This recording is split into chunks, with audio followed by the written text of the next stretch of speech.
दर्शकों, जैसा कि आप जानते हैं कि अधिकतर धर्मों में महिलाओं को मासिक धर्म के दौरान अपवित्र और अशुभ माना जाता है। आपने देखा होगा कि इन दिनों में महिलाओं को मंदिर जाने या फिर घर के पूजा घर में भी जाने की इजाजत नहीं होती। लेकिन यहाँ अब ये सवाल उठता है कि जब धार्मिक रूप से महिलाओं को मासिक धर्म के दौरान अशुभ और अपवित्र माना जाता है, तो फिर वो इस दौरान कोई व्रत क्यों रखती हैं? या फिर इस दौरान उन्हें व्रत करने का कोई फल मिलता है? क्या ये शास्त्रोन्मत है? अगर हाँ, तो इसके पीछे क्या कारण है? आज के इस एपिसोड में हम आपको महिलाओं के मासिक धर्म से जुड़े ऐसे ही कुछ सवालों का जवाब देने का प्रयत्न करेंगे। नमस्कार दर्शकों, द डिवाइन टेल्स पर आपका स्वागत है। मित्रों, इन सवालों का जवाब देने से पहले आपको ये बता दूं कि भागवत पुराण के अनुसार मासिक धर्म के दौरान महिलाएं ब्रह्म हत्या जैसी पाप को झेल रही होती हैं।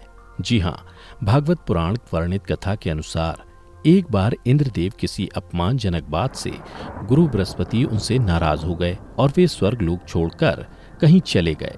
उधर जब इस बात की सूचना असुरों को मिली तो असुरों ने देवलोक पर आक्रमण कर दिया, जिसमें देवराज को पराजय का सामना करना पड़ा और उन्हें अपनी गद्दी छोड़कर भागना पड़ा। उसके बाद इंद्रदेव ब्रह्मा जी के पास पहुंचे और उनसे मदद करने को कहा। तब ब्रह्मा जी इंद्र से बोले, इस समस्या से निजात पाने के लिए तुम्हें एक ब्रह्म ज्ञानी की सेवा करनी होगी। यदि वह तुम्हारी सेवा से प्रसन्न हो गए तो तुम्हें स्वर्गलोक वापस मिल जाएगा। उसके बाद ब्रह्मा जी के कहे अनुसार इंद्रदेव एक ब्रह्म ज्ञानी की सेवा करने लगे। लेकिन इंद्रदेव इस बात से अनजान थे कि जिनकी वो सेवा कर रहे हैं उस ज्ञानी की माता असुर है, जिसकी वजह से उस ज्ञानी को असुरों से अधिक लगाव था। असुरों से लगाव की वजह से वो ब्रह्म ज्ञानी इंद्रदेव की सारी हवन सामग्री देवताओं की बजाय असुरों को अर्पित कर देते थे।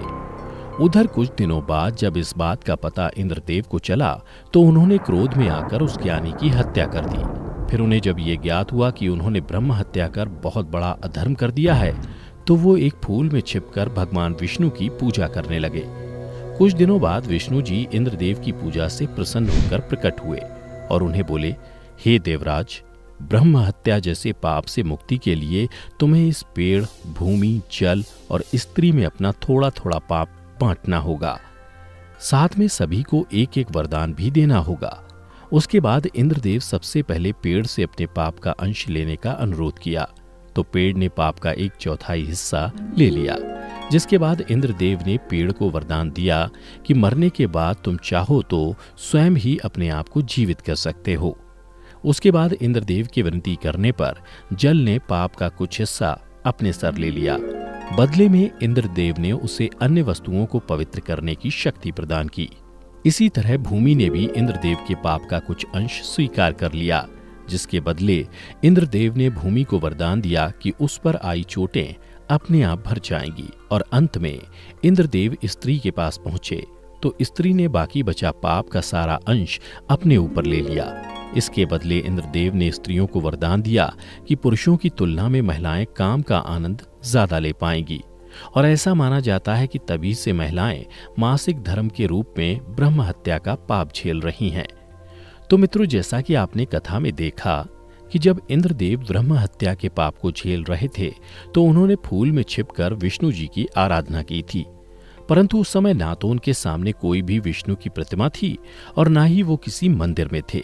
ठीक इसी तरह महिलाएं भी मासिक धर्म के दौरान व्रत तो कर सकती हैं, लेकिन मंदिर नहीं जा सकती और ना ही किसी मूर्ति की पूजा कर सकती हैं। परंतु अगर इस दौरान ऐसा करती हैं तो भागवत पुराण के अनुसार उसे पाप माना गया है। यानी मासिक धर्म के दौरान अगर कोई स्त्री मंदिर चली जाती है या फिर किसी देव की प्रतिमा को पूजती है तो वो पाप की भागीदार मानी जाती है, जिसकी सजा उसे इसी जन्म में भुगतना पड़ती है। लेकिन आपको यह भी बता दूं कि इस दौरान महिलाएं मानसिक रूप से कमजोर हो जाती हैं, इसलिए उनका तिरस्कार करने के बजाय उनके मनोबल बढ़ाने का कार्य करें।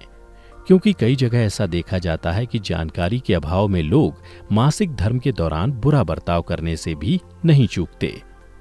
तो दर्शकों, उम्मीद करता हूं कि आपको मासिक धर्म से जुड़ी सभी सवालों का जवाब मिल गया होगा। अगर मिल गया हो और आपको हमारी ये वीडियो पसंद आई हो तो इसे ज़्यादा से ज़्यादा लाइक और शेयर करें।